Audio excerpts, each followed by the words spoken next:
Let's start with a brief summary. This article, written by Paul Graham in 2013, describes the fundraising process of a startup. The article discusses how the fundraising process works, how startups should communicate with investors, and how the process can be optimized for both startups and investors.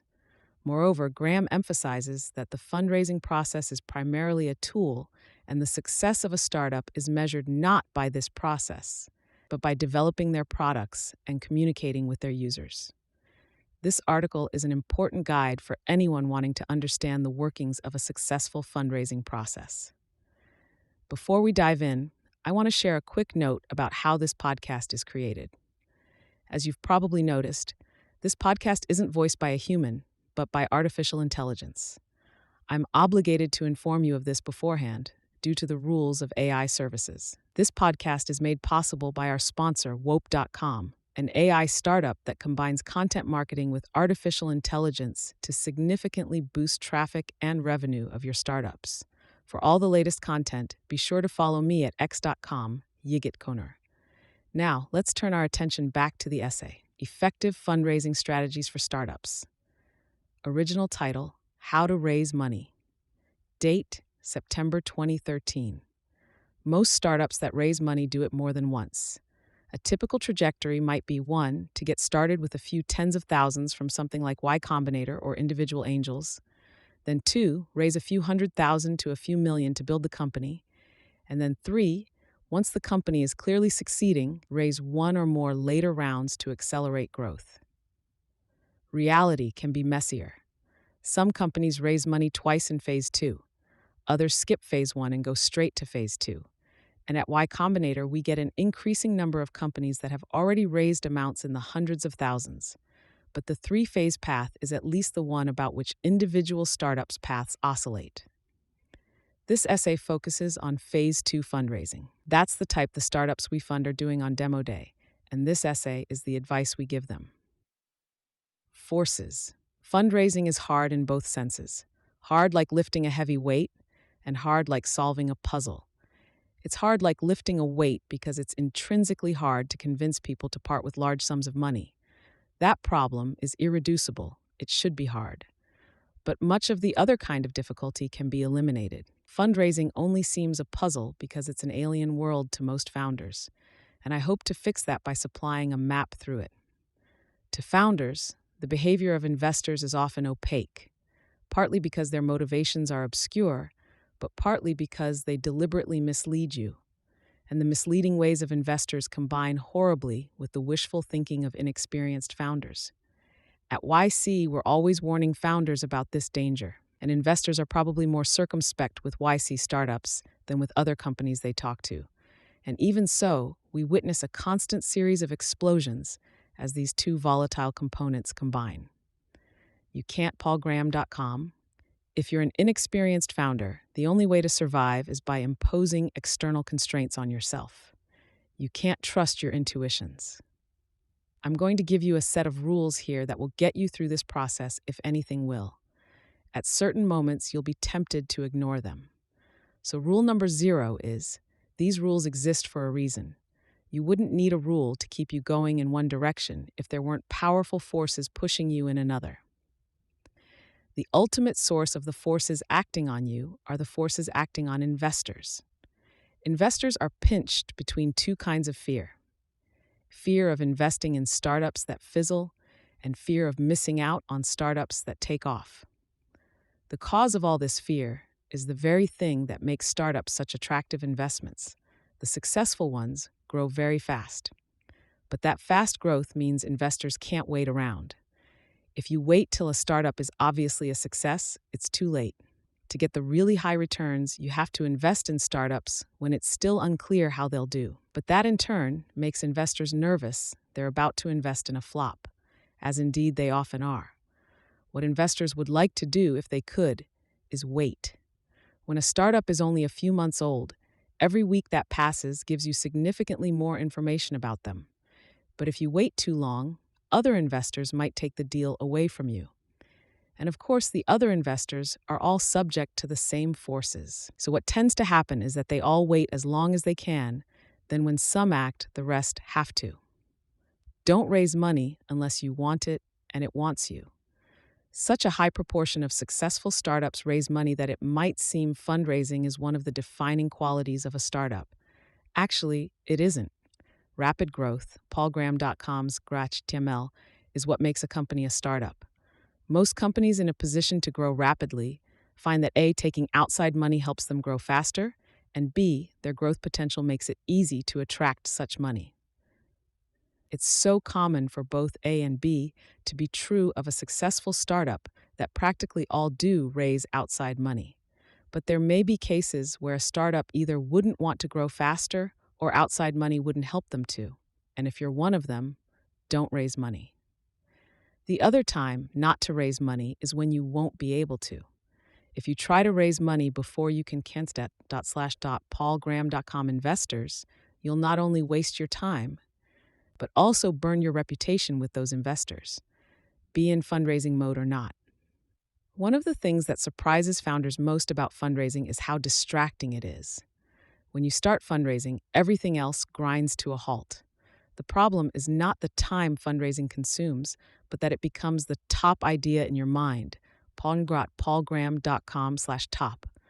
A startup can't endure that level of distraction for long. An early stage startup grows mostly because the founders make www.dalgubam.com/tml it grow. And if the founders look away, growth usually drops sharply. Because fundraising is so distracting, a startup should either be in fundraising mode or not. And when you do decide to raise money, you should focus your whole attention on it so you can get it done quickly and get back to work. 2. paulgraham.com. 2. You can take money from investors when you're not in fundraising mode. You just can't expend any attention on it. There are two things that take attention: convincing investors and negotiating with them. So when you're not in fundraising mode, you should take money from investors only if they require no convincing and are willing to invest on terms you'll take without negotiation.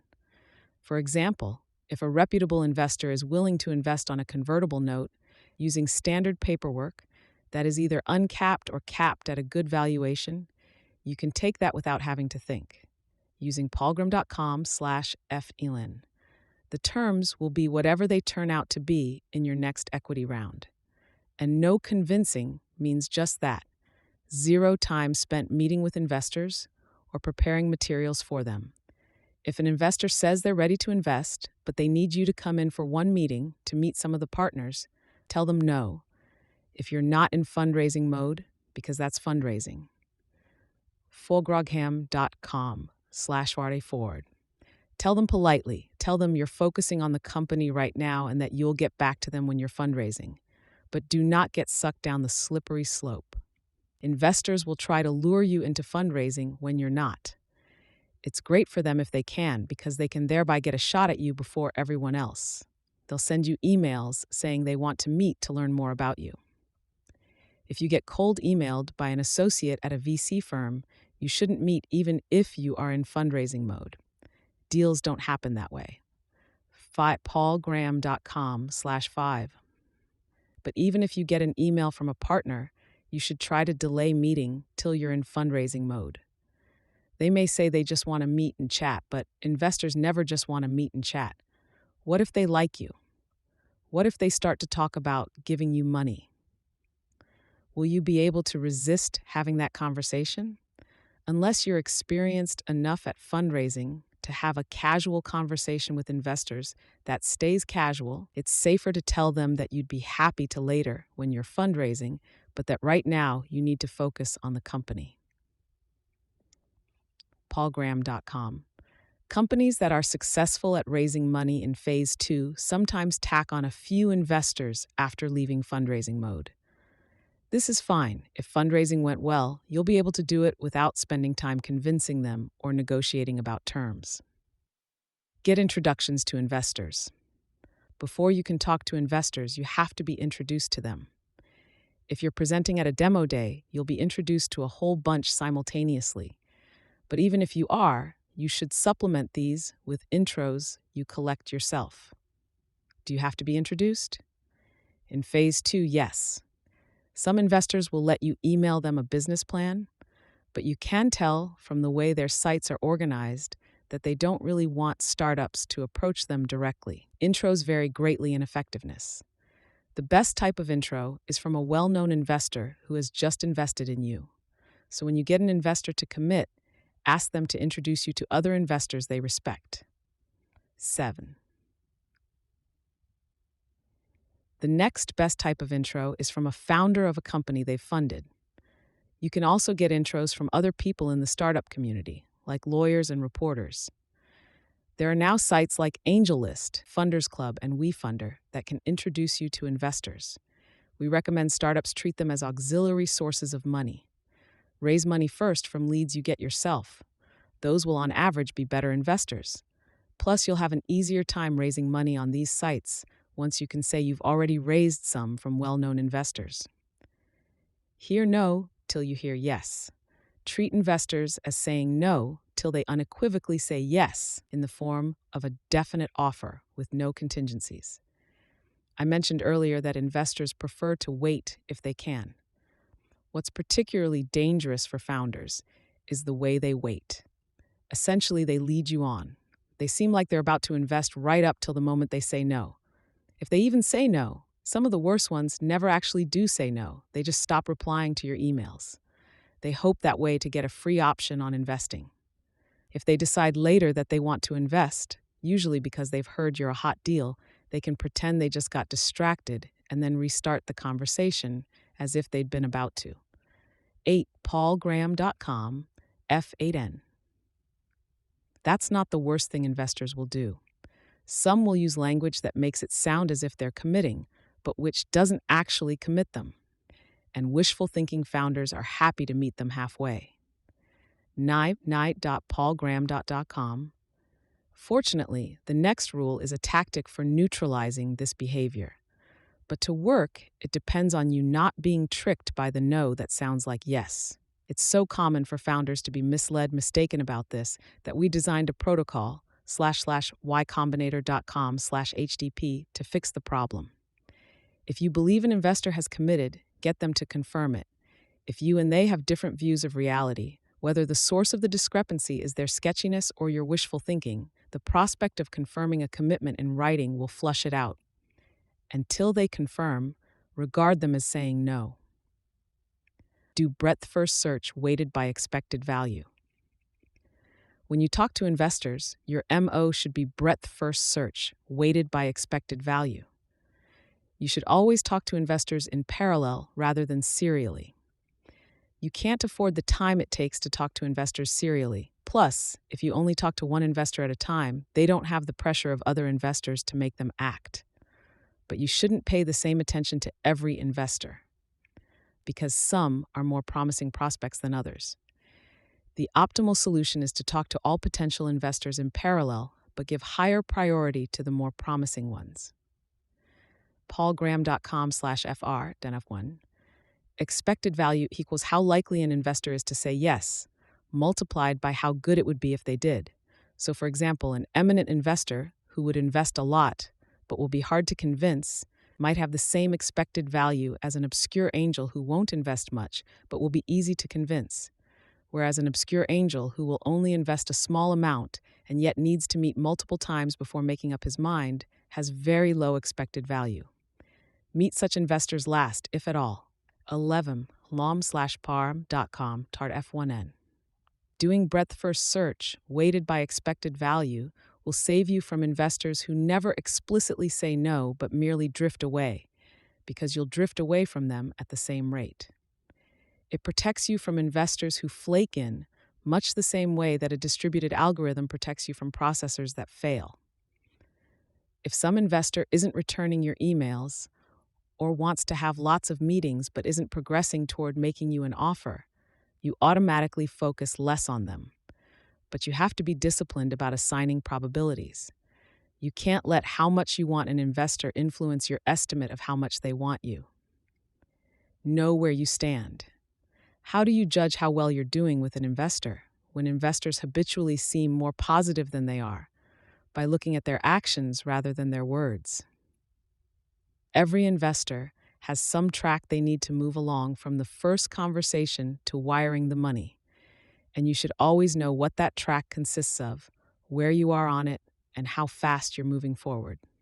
Never leave a meeting with an investor without asking what happens next.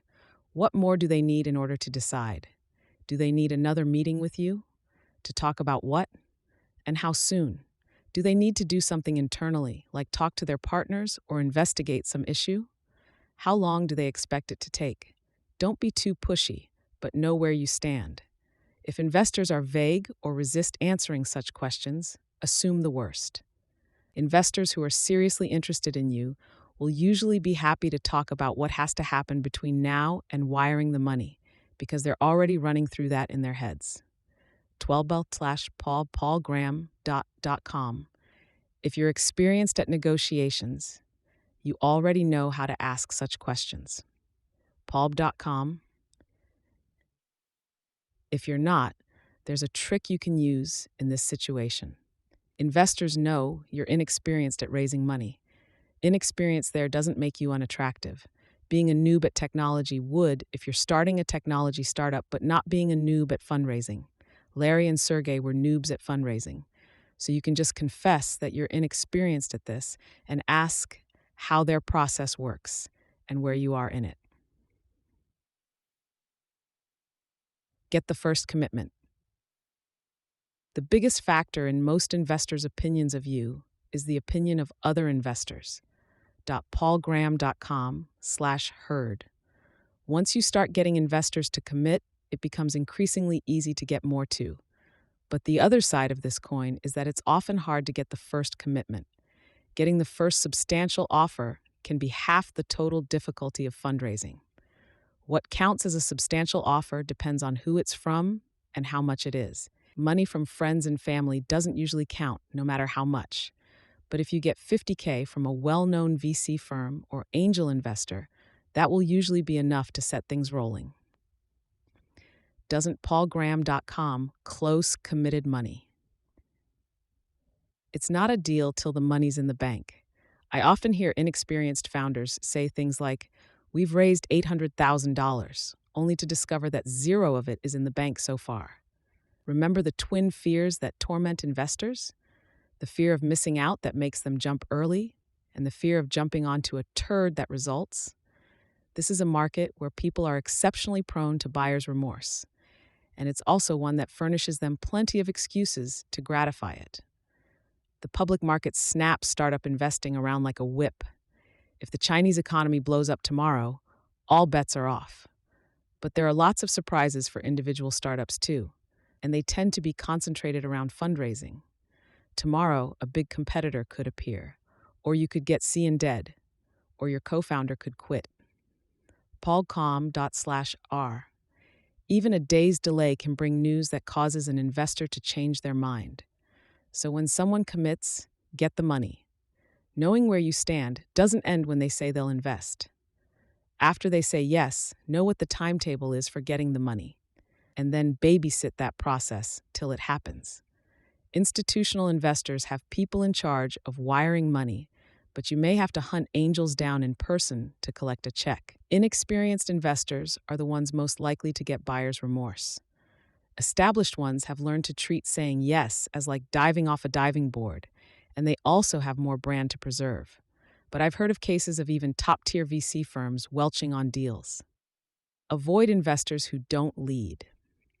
Since getting the first offer is most of the difficulty of fundraising, that should be part of your calculation of expected value when you start.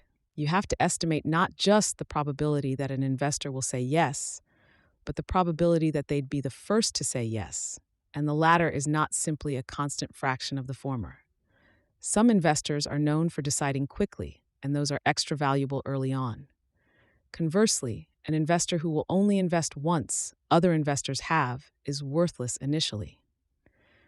And while most investors are influenced by how interested other investors are in you, there are some who have an explicit policy of only investing after other investors have. You can recognize this contemptible subspecies of investor because they often talk about leads. They say that they don't lead, or that they'll invest once you have a lead. Sometimes they even claim to be willing to lead themselves, by which they mean they won't invest till you get X dollars from other investors. It's great if by lead they mean they'll invest unilaterally and in addition will help you raise more. What's lame is when they use the term to mean they won't invest unless you can raise more elsewhere. Graham.com/FR. Where does this term lead come from? Up till a few years ago, startups raising money in Phase 2 would usually raise equity rounds in which several investors invested at the same time using the same paperwork. You'd negotiate the terms with one lead investor, and then all the others would sign the same documents and all the money change hands at the closing. Series A rounds still work that way, but things now work differently for most fundraising prior to the Series A. Now there are rarely actual rounds before the A round or leads for them. Now startups simply raise money from investors one at a time till they feel they have enough. Since there are no longer leads, why do investors use that term? Because it's a more legitimate sounding way of saying what they really mean. All they really mean is that their interest in you is a function of other investors' interest in you, i.e., the spectral signature of all mediocre investors. But when phrased in terms of leads, it sounds like there is something structural and therefore legitimate about their behavior. When an investor tells you, "I want to invest in you, but I don't lead," translate that in your mind to no, except yes if you turn out to be a hot deal. And since that's the default opinion of any investor about any startup, they've essentially just told you nothing. When you first start fundraising, the expected value of an investor who won't lead is 0. So talk to such investors last, if at all. Have multiple plans. Many investors will ask how much you're planning to raise. This question makes founders feel they should be planning to raise a specific amount. But in fact, you shouldn't. It's a mistake to have fixed plans in an undertaking as unpredictable as fundraising. So why do investors ask how much you plan to raise? For much the same reasons a salesperson in a store will ask, "How much were you planning to spend?" If you walk in looking for a gift for a friend, you probably didn't have a precise amount in mind. You just want to find something good, and if it's inexpensive, so much the better. The salesperson asks you this not because you're supposed to have a plan to spend a specific amount, but so they can show you only things that cost the most you'll pay. Similarly, when investors ask how much you plan to raise, it's not because you're supposed to have a plan. It's to see whether you'd be a suitable recipient for the size of investment they like to make, and also to judge your ambition, reasonableness, and how far you are along with fundraising. If you're a wizard at fundraising, you can say, "We plan to raise a $7 million Series A round, and we'll be accepting term sheets next Tuesday." I've known a handful of founders who could pull that off without having VCs laugh in their faces. But if you're in the inexperienced but earnest majority, the solution is analogous to the solution I recommend for slyplegram.com.ul, your startup. Do the right thing, and then just tell investors what you're doing.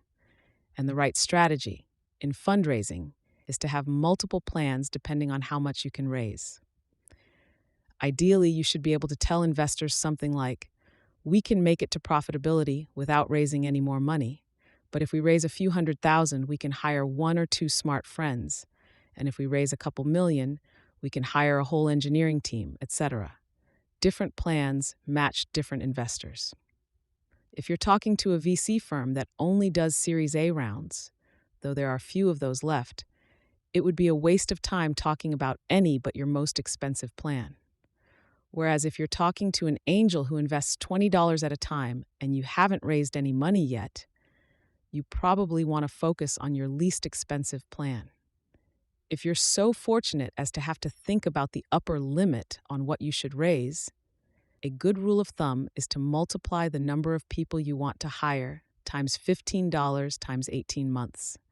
In most startups, nearly all the costs are a function of the number of people, and $15 per month is the conventional total cost, including benefits and even office space per person. $15K per month is high, so don't actually spend that much, but it's okay to use a high estimate when fundraising to add a margin for error. If you have additional expenses like manufacturing, add in those at the end. Assuming you have none and you think you might hire 20 people, the most you'd want to raise is 20 by $15, 18, $5.4 million. paulgraham.com/ underestimate how much you want.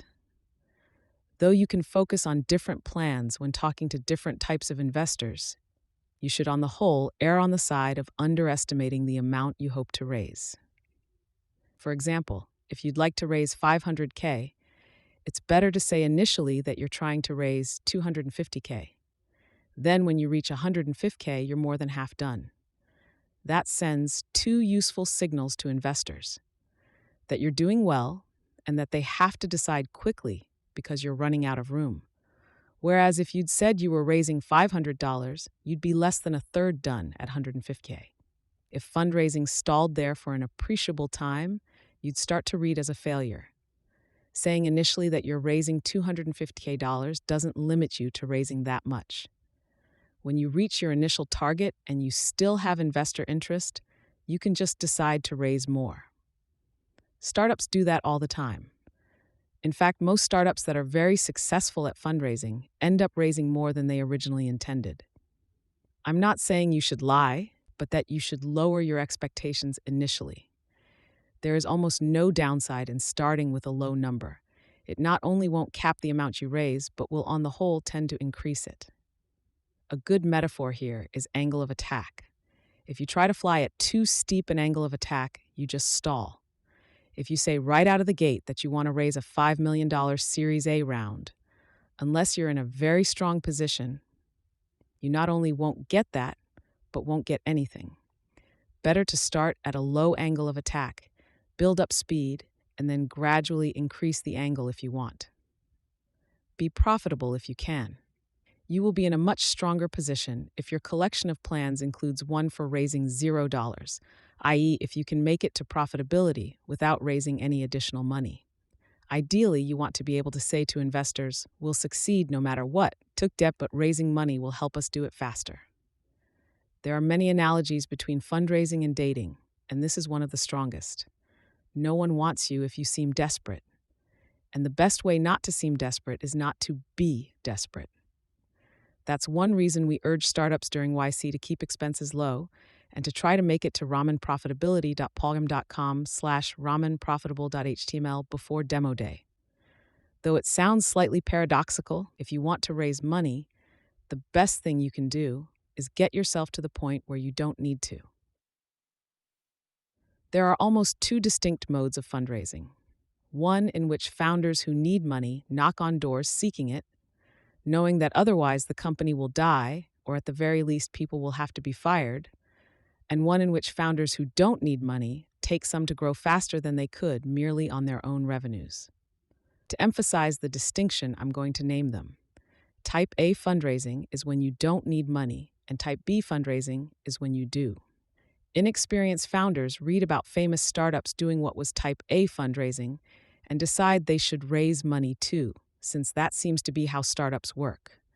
Except when they raise money, they don't have a clear path to profitability and are thus doing Type B fundraising. And they are then surprised how difficult and unpleasant it is. Of course, not all startups can make it to ramen profitability in a few months, and some that don't still manage to have the upper hand over investors. If they have some other advantage like extraordinary growth numbers or exceptionally formidable founders. But as time passes, it gets increasingly difficult to fundraise from a position of strength without being profitable. Don't optimize for valuation. When you raise money, what should your valuation be? The most important thing to understand about valuation is that it's not that important. Founders who raise money at high valuations tend to be unduly proud of it. Founders are often competitive people, and since valuation is usually the only visible number attached to a startup, they end up competing to raise money at the highest valuation.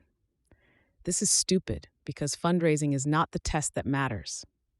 The real test is revenue. Fundraising is just a means to that end. Being proud of how well you did at fundraising is like being proud of your college grades. Not only is fundraising not the test that matters, valuation is not even the thing to optimize about fundraising. The number one thing you want from phase 2 fundraising is to get the money you need so you can get back to focusing on the real test, the success of your company. Number 2 is good investors. Valuation is at best third. The empirical evidence shows just how unimportant it is. Dropbox and Airbnb are the most successful companies we've funded so far, and they raised money after Y Combinator at pre-money valuations of $4 million and $2.6 million, respectively. Prices are so much higher now that if you can raise money at all, you'll probably raise it at higher valuations than Dropbox and Airbnb. So let that satisfy your competitiveness. You're doing better than Dropbox and Airbnb at a test that doesn't matter. When you start fundraising, your initial valuation, or valuation cap, will be set by the deal you make with the first investor who commits. You can increase the price for later investors if you get a lot of interest, but by default, the valuation you got from the first investor becomes your asking price. So if you're raising money from multiple investors, as most companies do in phase 2, you have to be careful to avoid raising the first from an overeager investor at a price you won't be able to sustain. You can, of course, lower your price if you need to, in which case you should give the same terms to investors who invested earlier at a higher price. But you may lose a bunch of leads in the process of realizing you need to do this. What you can do, if you have eager first investors, is raise money from them on an uncapped convertible note with an MFN clause. This is essentially a way of saying that the valuation cap of the note will be determined by the next investors you raise money from. It will be easier to raise money at a lower valuation. It shouldn't be, but it is. Since phase 2 prices vary at most 10x, and the big successes generate returns of at least 100x, investors should pick startups entirely based on their estimate of the probability that the company will be a big success and hardly at all on price. But although it's a mistake for investors to care about price, a significant number do. A startup that investors seem to like but won't invest in at a cap of X dollars will have an easier time at X too. paulgraham.com/fr.tn. Yes, no, before valuation. Some investors want to know what your valuation is before they even talk to you about investing.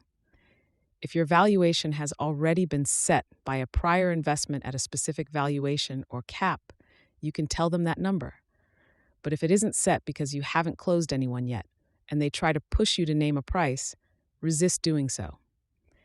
If this would be the first investor you've closed, then this could be the tipping point of fundraising. That means closing this investor is the first priority, and you need to get the conversation onto that instead of being dragged sideways into a discussion of price. Fortunately, there is a way to avoid naming a price in this situation. And it is not just a negotiating trick. It's how you both should be operating. Tell them that valuation is not the most important thing to you, and that you haven't thought much about it, that you are looking for investors you want to partner with and who want to partner with you, and that you should talk first about whether they want to invest at all. Then if they decide they do want to invest, you can figure out a price. But first things first. Since valuation isn't that important and getting fundraising rolling is, we usually tell founders to give the first investor who commits as low a price as they need to. This is a safe technique so long as you combine it with the next one. paulgraham.com/20n. Beware valuation-sensitive investors. Occasionally, you'll encounter investors who describe themselves as valuation sensitive. What this means in practice is that they are compulsive negotiators who will suck up a lot of your time trying to push your price down. You should therefore never approach such investors first. While you shouldn't chase high valuations, you also don't want your valuation to be set artificially low because the first investor who committed happened to be a compulsive negotiator.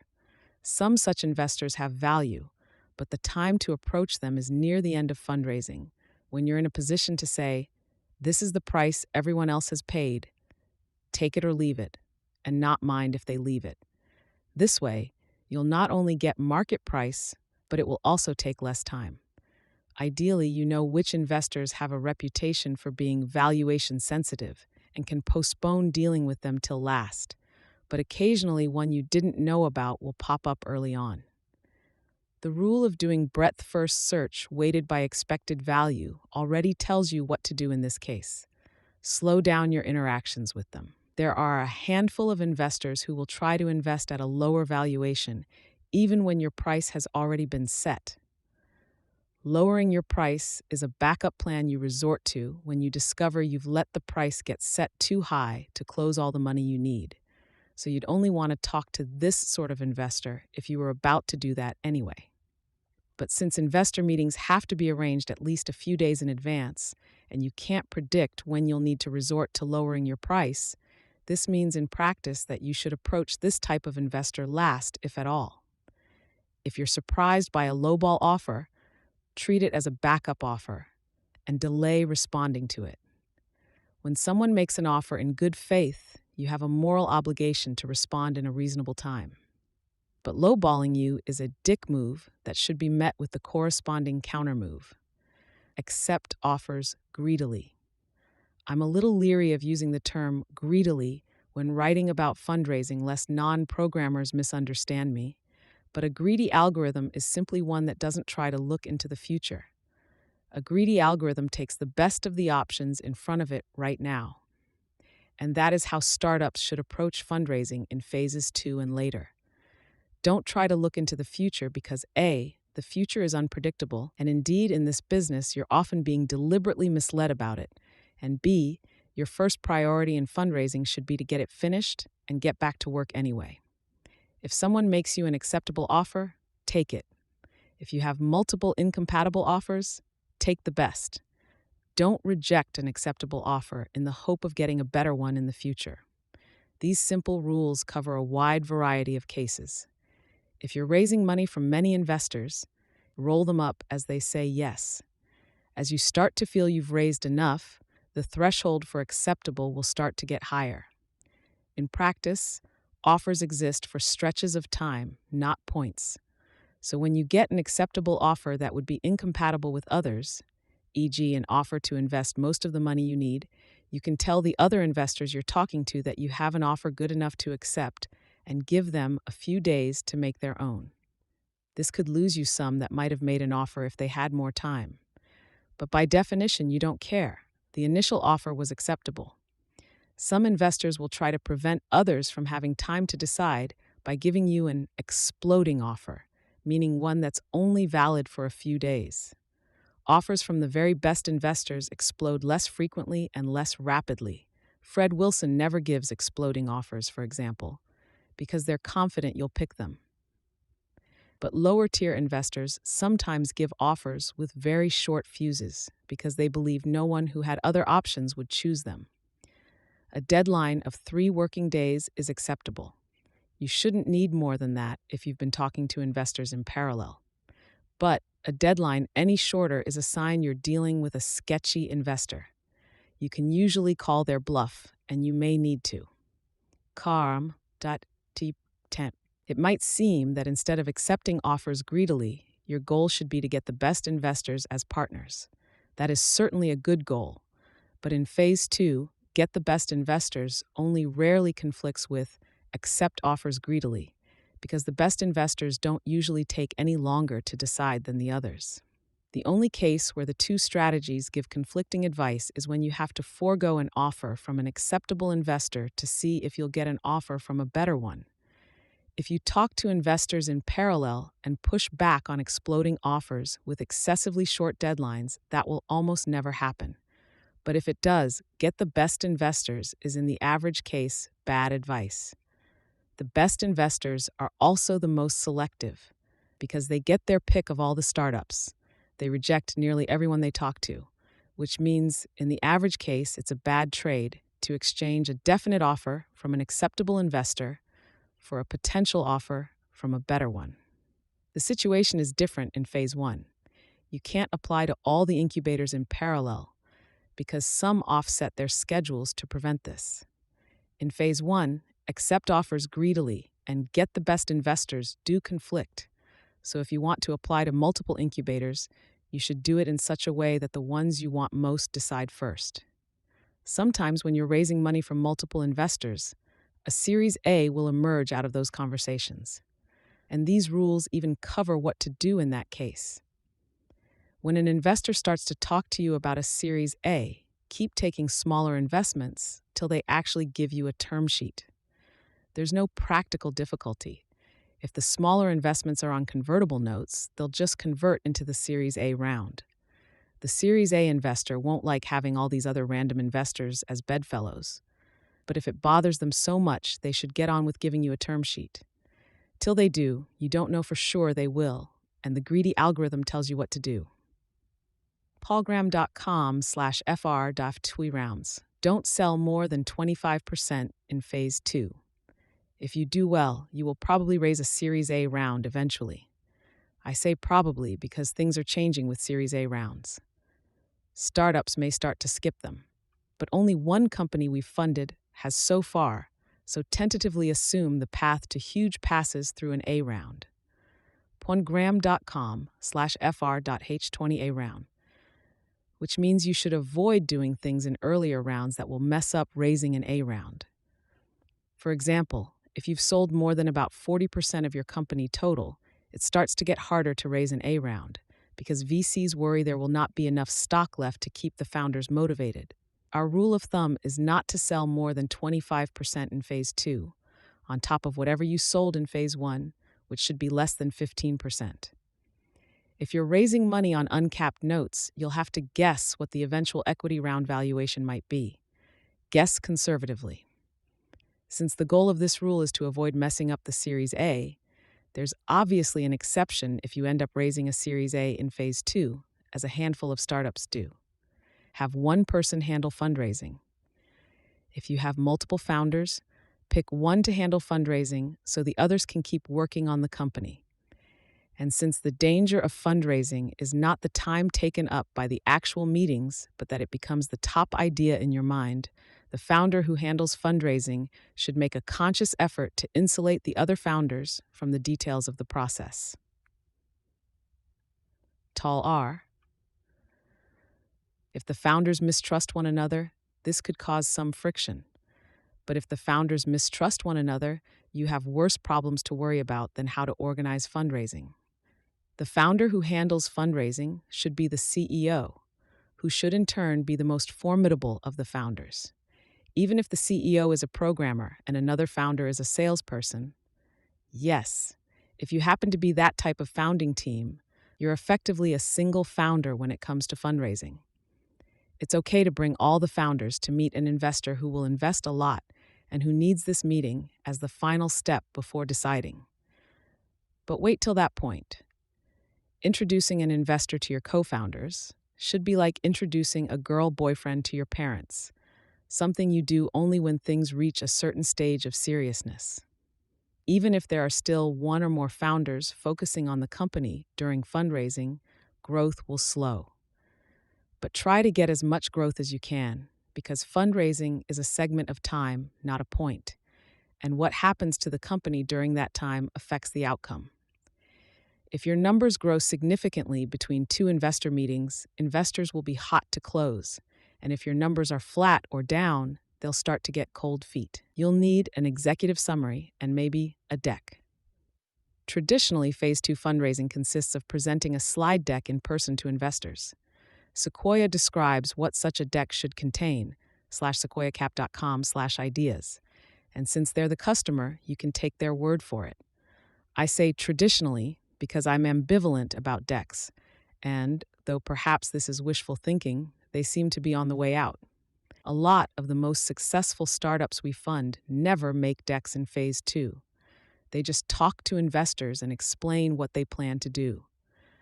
Fundraising usually takes off fast for the startups that are most successful at it, and they're thus able to excuse themselves by saying that they haven't had time to make a deck. You'll also want an executive summary, which should be no more than a page long, and describe in the most matter-of-fact language what you plan to do, why it's a good idea, and what progress you've made so far. The point of the summary is to remind the investor, who may have met many startups that day, what you talked about. Assume that if you give someone a copy of your deck or executive summary, it will be passed on to whoever you'd least like to have it. But don't refuse on that account to give copies to investors you meet. You just have to treat such leaks as a cost of doing business. In practice, it's not that high a cost. Though founders are rightly indignant when their plans get leaked to competitors, I can't think of a startup whose outcome has been affected by it. Sometimes an investor will ask you to send them your deck and/or executive summary before they decide whether to meet with you. I wouldn't do that. It's a sign they're not really interested. Stop fundraising when it stops working. When do you stop fundraising? Ideally, when you've raised enough. But what if you haven't raised as much as you'd like? When do you give up? It's hard to give general advice about this because there have been cases of startups that kept trying to raise money even when it seemed hopeless and miraculously succeeded. But what I usually tell founders is to stop fundraising when you start to get a lot of air in the straw. When you're drinking through a straw, you can tell when you get to the end of the liquid because you start to get a lot of air in the straw. When your fundraising options run out, they usually run out in the same way. Don't keep sucking on the straw if you're just getting air. It's not going to get better. Don't get addicted to fundraising. Fundraising is a chore for most founders, but some find it more interesting than working on their startup. The work at an early-stage startup often consists of unglamorous leps. paulgraham.com/schlep.tl. Whereas fundraising, when it's going well, can be quite the opposite. Instead of sitting in your grubby apartment listening to users complain about bugs in your software, you're being offered millions of dollars by famous investors over lunch at a nice restaurant. billgraph.com. The danger of fundraising is particularly acute for people who are good at it. It's always fun to work on something you're good at. If you're one of these people, beware. Fundraising is not what will make your company successful. Listening to users complain about bugs in your software is what will make you successful. And the big danger of getting addicted to fundraising is not merely that you'll spend too long on it or raise too much money. It's that you'll start to think of yourself as being already successful and lose your taste for the schleps you need to undertake to actually be successful. Startups can be destroyed by this. When I see a startup with young founders that is fabulously successful at fundraising, I mentally decrease my estimate of the probability that they'll succeed. The press may be writing about them as if they'd been anointed as the next Google, but I'm thinking this is going to end badly. Don't raise too much. Though only a handful of startups have to worry about this, it is possible to raise too much.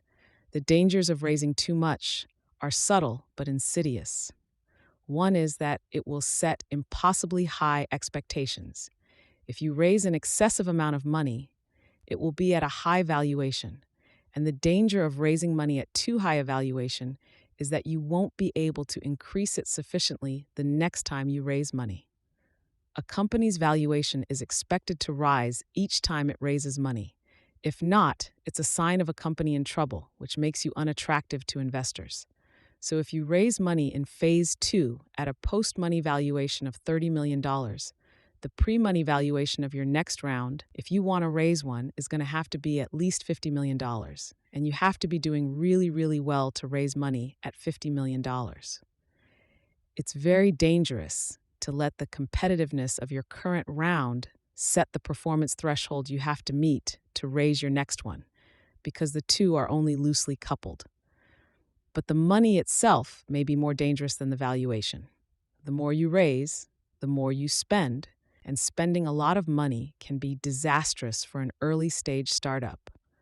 Spending a lot makes it harder to become profitable, and perhaps even worse, it makes you more rigid, because the main way to spend money is people, and the more people you have, the harder it is to change directions. So if you do raise a huge amount of money, don't spend it.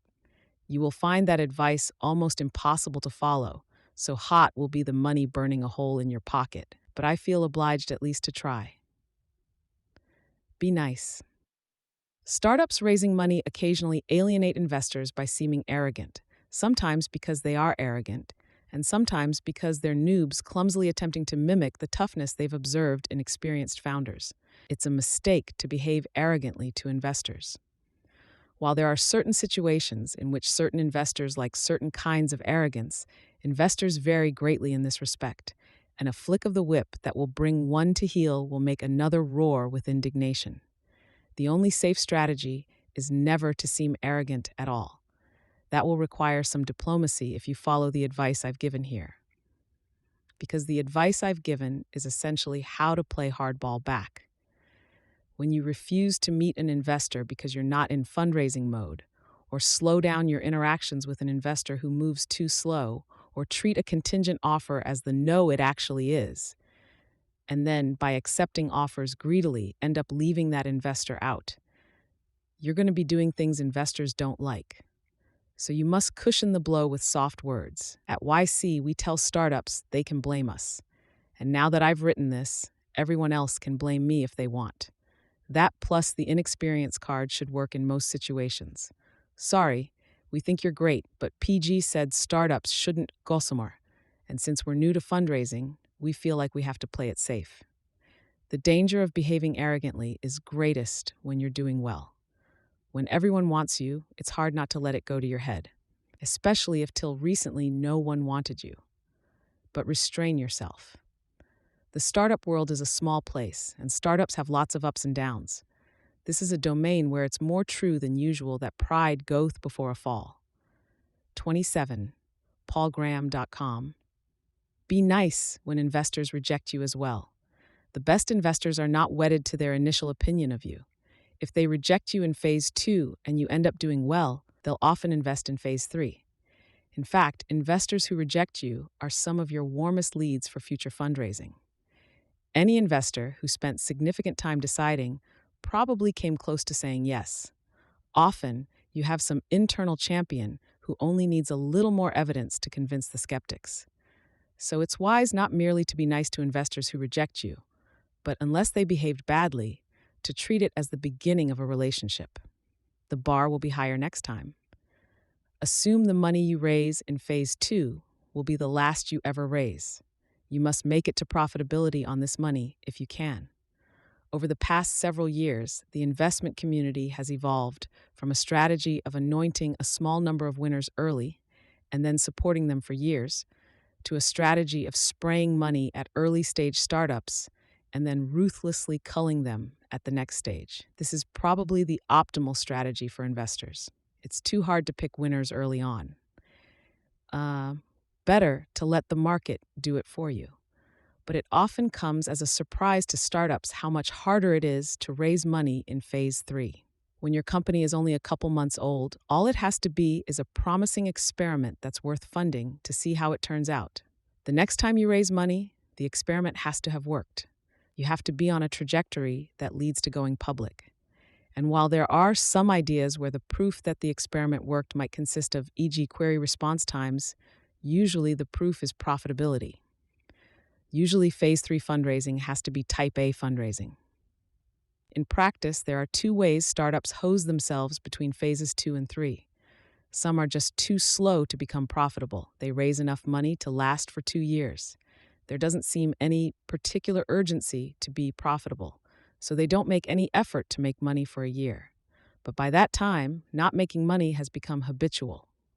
When they finally decide to try, they find they can't. The other way companies hose themselves is by letting their expenses grow too fast, which almost always means hiring too many people. You usually shouldn't go out and hire 8 people as soon as you raise money at phase 2. Usually you want to wait till you have growth, and thus usually revenues, to justify them. A lot of VCs will encourage you to hire aggressively. VCs generally tell you to spend too much, partly because as money people they err on the side of solving problems by spending money, and partly because they want you to sell them more of your company in subsequent rounds. Don't listen to them. Don't make things complicated. I realize it may seem odd to sum up this huge treatise by saying that my overall advice is not to make fundraising too complicated. But if you go back and look at this list, you'll see it's basically a simple recipe with a lot of implications and edge cases. Avoid investors till you decide to raise money, and then when you do, talk to them all in parallel, prioritize by expected value, and accept offers greedily. That's fundraising in one sentence. Don't introduce complicated optimizations, and don't let investors introduce complications either. Fundraising is not what will make you successful. It's just a means to an end. Your primary goal should be to get it over with and get back to what will make you successful, making things and talking to users. And the path I've described will, for most startups, be the surest way to that destination. Be good, take care of yourselves, and don't leave the path. Notes 1. The worst explosions happen when unpromising seeming startups encounter mediocre investors. Good investors don't lead startups on. Their reputations are too valuable. And startups that seem promising can usually get enough money from good investors that they don't have to talk to mediocre ones. It is the unpromising seeming startups that have to resort to raising money from mediocre investors. And it's particularly damaging when these investors flake, because unpromising seeming startups are usually more desperate for money. Not all unpromising seeming startups do badly. Some are merely ugly ducklings in the sense that they violate current startup fashions. One YC founder told me, "I think in general we've done okay at fundraising, but I managed to screw up twice at the exact same thing, trying to focus on building the company and fundraising at the same time." There is one subtle danger you have to watch out for here, which I warn about later. Beware of getting too high a valuation from an eager investor, lest that set an impossibly high target when raising additional money. If they really need a meeting, then they're not ready to invest, regardless of what they say. They're still deciding, which means you're being asked to come in and convince them, which is fundraising. Associates at VC firms regularly cold email startups. Naive founders think, wow, a VC is interested in us. But an associate is not a VC. They have no decision-making power. And while they may introduce startups they like to partners at their firm, the partners discriminate against deals that come to them this way. I don't know of a single VC investment that began with an associate cold emailing a startup. If you want to approach a specific firm, get an intro to a partner from someone they respect. It's okay to talk to an associate if you get an intro to a VC firm or they see you at a demo day and they begin by having an associate vet you. That's not a promising lead and should therefore get low priority, but it's not as completely worthless as a cold email. Because the title associate has gotten a bad reputation, a few VC firms have started to give their associates the title partner, which can make things very confusing. If you're a YC startup, you can ask us who's who. Otherwise, you may have to do some research online. There may be a special title for actual partners. If someone speaks for the firm in the press or a blog on the firm's site, they're probably a real partner. If they're on boards of directors, they're probably a real partner. There are titles between associate and partner, including principal and venture partner. The meanings of these titles vary too much to generalize. For similar reasons, avoid casual conversations with potential acquirers. They can lead to distractions even more dangerous than fundraising. Don't even take a meeting with a potential acquirer unless you want to sell your company right now. Joshua Reeves specifically suggests asking each investor to intro you to 2 more investors. Don't ask investors who say no for introductions to other investors. That will, in many cases, be an anti-recommendation. This is not always as deliberate as it sounds. A lot of the delays and disconnects between founders and investors are induced by the customs of the venture business, which have evolved the way they have because they suit investors' interests. One YC founder who read a draft of this essay wrote, "This is the most important section. I think it might bear stating even more clearly. Investors will deliberately affect more interest than they have to preserve optionality. If an investor seems very interested in you, they still probably won't invest. The solution for this is to assume the worst, that an investor is just feigning interest, until you get a definite commitment. Though you should probably pack investor meetings as closely as you can, Jeff Bion mentions one reason not to. If you pack investor meetings too closely, you'll have less time for your pitch to evolve. Some founders deliberately schedule a handful of lame investors first to get the bugs out of their pitch. There is not an efficient market in this respect. Some of the most useless investors are also the highest maintenance. Incidentally, this paragraph is Sales 101. If you want to see it in action, go talk to a car dealer. I know one very smooth founder who used to end investor meetings with, "So can I count you in?" delivered as if it were, "Can you pass the salt?" Unless you're very smooth, if you're not sure, do not do this yourself. There is nothing more unconvincing for an investor than a nerdy founder trying to deliver the lines meant for a smooth one. Investors are fine with funding nerds. So if you're a nerd, just try to be a good nerd rather than doing a bad imitation of a smooth salesman. Ian Hogarth suggests a good way to tell how serious potential investors are: the resources they expend on you after the first meeting. An investor who's seriously interested will already be working to help you even before they've committed. In principle, you might have to think about so-called signaling risk. If a prestigious VC makes a small seed investment in you, what if they don't want to invest the next time you raise money? Other investors might assume that the VC knows you well, since they're an existing investor, and if they don't want to invest in your next round, that must mean you suck. The reason I say in principle is that in practice, signaling hasn't been much of a problem so far. It rarely arises, and in the few cases where it does, the startup in question usually is doing badly and is doomed anyway. If you have the luxury of choosing among seed investors, you can play it safe by excluding VC firms, but it isn't critical to. Sometimes a competitor will deliberately threaten you with a lawsuit just as you start fundraising, because they know you'll have to disclose the threat to potential investors, and they hope this will make it harder for you to raise money. If this happens, it will probably frighten you more than investors. Experienced investors know about this trick and know the actual lawsuits rarely happen. So if you're attacked in this way, be forthright with investors. They'll be more alarmed if you seem evasive than if you tell them everything. A related trick is to claim that they'll only invest contingently on other investors doing so, because otherwise you'd be undercapitalized. This is almost always bullshit. They can't estimate your minimum capital needs that precisely. You won't hire all those 20 people at once, and you'll probably have some revenues before 18 months are out. But those too are acceptable, or at least accepted additions to the margin for error. Type A fundraising is so much better that it might even be worth doing something different if it gets you there sooner. One YC founder told me that if he were a first-time founder again, he'd leave ideas that are upfront capital-intensive to founders with established reputations. I don't know whether this happens because they're innumerate or because they believe they have zero ability to predict startup outcomes, in which case this behavior at least wouldn't be irrational. In either case, the implications are similar. If you're a YC startup and you have an investor who for some reason insists that you decide the price, any YC partner can estimate a market price for you. You should respond in kind when investors behave upstandingly too. When an investor makes you a clean offer with no deadline, you have a moral obligation to respond promptly.